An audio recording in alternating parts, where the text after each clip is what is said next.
Halo, perkenalkan nama saya Adria Christopher Hasoloan dengan NIM 10 2017 221. Jadi pada hari ini saya akan memberitahukan beberapa praktikum yang akan dilakukan. Kita terdiri dari 3 praktikum, dan yang pertama adalah kita akan melakukan fungsi vena dan fungsi kapiler. Cuman ada perbedaan sedikit dari yang kita lakukan di lab. Kalau di sini kan dia menggunakan butterfly needle. Kalau yang kita lakukan biasanya itu hanya menggunakan jarum dan jepit. Nah, jadi pertama-tama untuk sebelum kita memulai itu, kita biasanya menggunakan sarung tangan, handscoon, ataupun dalam kondisi seperti ini kita menggunakan APD. Dan nanti kita harus terlebih dahulu menyiapkan semua alat dan bahan yang meliputi kapas, alkohol 70%, semprit dan jarum, dan botol penampung darah. Nah, setelah kita menyiapkan semua alat dan bahan, pertama-tama kalau di sini dia memang menggunakan torniket terlebih dahulu untuk membendung pada lengan bagian atas, karena kita akan mengambil darah dari vena pada daerah fossa acuti. Nah, di sini sebelumnya, ini fokus dulu. Jadi nanti untuk di torniket ini ketika dipasang itu tidak terlalu kencang dan juga tidak terlalu regam. Dan yang dapat kita lakukan juga biasanya apabila mungkin vena kurang kelihatan, kita bisa menginstruksikan pasien untuk mengepal dan membuka tangannya beberapa kali hingga venanya cukup terlihat. Nanti apabila venanya sudah terlihat, kita bisa meregangkan kulit bagian yang akan ditusuk supaya nanti ketika pengambilan darahnya, venanya tidak bergerak-gerak. Kita biasanya menggunakan cara yang nanti di bagian pos kita tepuk-tepuk sedikit menggunakan 2 jari saja. Nah, apabila sudah menemukan, nanti kita menggunakan kapas dengan alkohol, di sini sedikit berbeda dengan video. Kita akan membersihkan daerah yang akan ditusuk secara sirkuler. Seperti tadi yang sudah disebutkan, kan di sini ada perbedaan. Kalau di sini dia menggunakan butterfly needle, kalau yang kita gunakan adalah jarum dan semprit.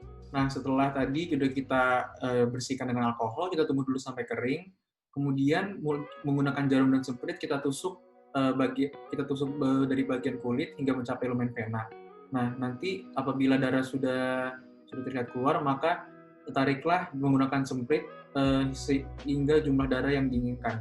Nah, tadi pada penusukan sebelumnya harus disebutkan bahwa ketika sudah mencapai lumen vena, kita nanti akan melepaskan atau meregangkan turniket yang diikat pada lengan atas. Nah, seperti ini apabila sudah mencapai jumlah darah yang diinginkan, maka kita lepas turniketnya. Apabila sudah mendapatkan jumlah darah yang diinginkan, maka kita tekan bagian yang ditusuk dengan kapas dan kita tarik jarumnya secara perlahan. Dan kita menginstruksikan pasien untuk menekan bagian yang dilutupi kapas selama beberapa menit. Sementara itu kita melepaskan jarum dari semprit ini, kemudian kita alirkan darah dari semprit ini ke botol penampung darah. Perlu diketahui juga, apabila di dalam botol ini menggunakan antikoagulan, maka nanti harus dihomogenkan. Nah, selanjutnya kita akan melakukan fungsi kapiler, dan biasanya ini dilakukan di jari 3, sama seperti yang tadi saya akan menggunakan video dari YouTube. Nah, pada fungsi kapiler itu kita sama seperti pada fungsi vena, kita tetap harus menggunakan handscoon, ataupun pada saat kondisi seperti saat ini kita menggunakan APD. Dan sebelum pemeriksaan biasanya kita akan terlebih dahulu memijit dari bagian tangan hingga ke bagian perifer. Jadi pemijitan tidak dilakukan setelah nanti darah keluar. Kemudian pada jari yang nanti akan kita tusuk dengan lancet, kita nanti harus bersihkan terlebih dahulu dengan alkohol, sama juga seperti pada fungsi vena tadi, kita bersihkan secara sirkuler.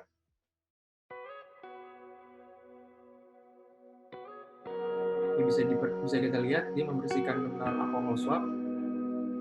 Nah, kemudian untuk penusukan dengan lancet, kita harus melakukan penusukan tersebut secara tegak lurus dengan sidik jari. Jadi tidak melintang seperti, kalau bisa dilihat di sini ya, tidak melintang seperti ini, tapi dia harus tegak lurus.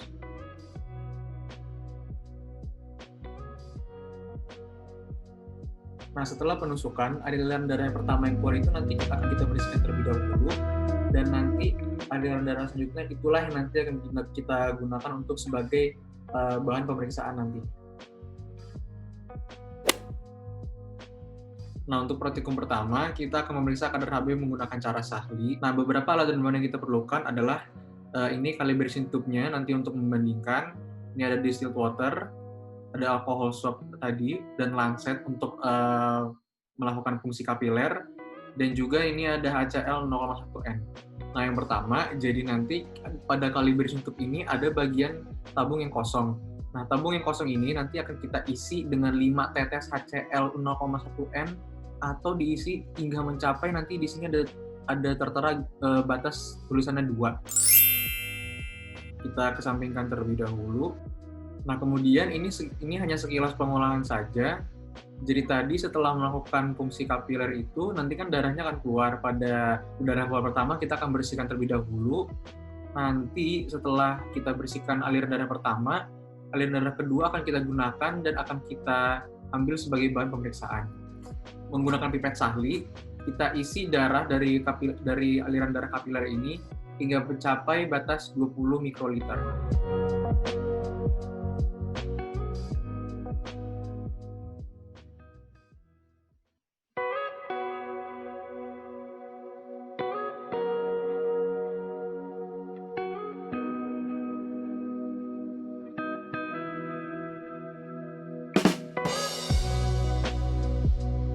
Bisa kita lihat, ini ada sedikit tertutup, bahwa nanti di pipet Sahli ini ada tulisannya 20 dan itu mengindikasikan kita sudah mencapai batas yang pas untuk pemeriksaan ini. Nah, kemudian bisa kita lihat, nanti pipet ini kita masukkan ke dalam tabung hingga mencapai bagian dasar, dan nanti darah tersebut akan kita alirkan. Namun perlu diketahui juga, ketika mengalirkan ini, kita harus mencegah adanya gelembung udara. Nah, nanti setelah darah sudah dialirkan ke dasar tabung mengecer, ini, nanti kita bisa bilas lagi pipet Sahlinya menggunakan HCl 0,1N. Setelah itu, nanti kita akan mencampurkan darah dengan larutan HCl tadi sampai dia bercampur di dalam tabung ini.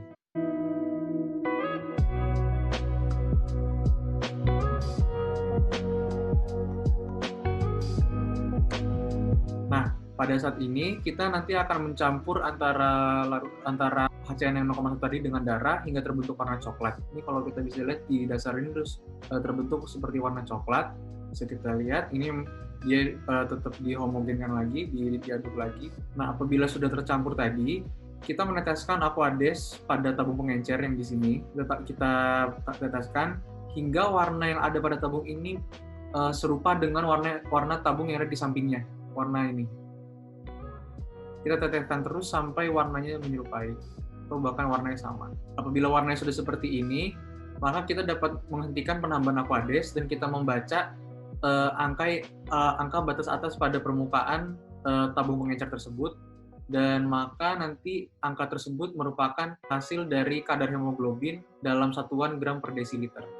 Nah, yang perlu kita perhatikan juga pada saat pemeriksaan ini, kita harus memastikan bahwa persamaan warna pada tabung ini telah tercapai 3-5 menit setelah kita mencampurkan darah dengan HCl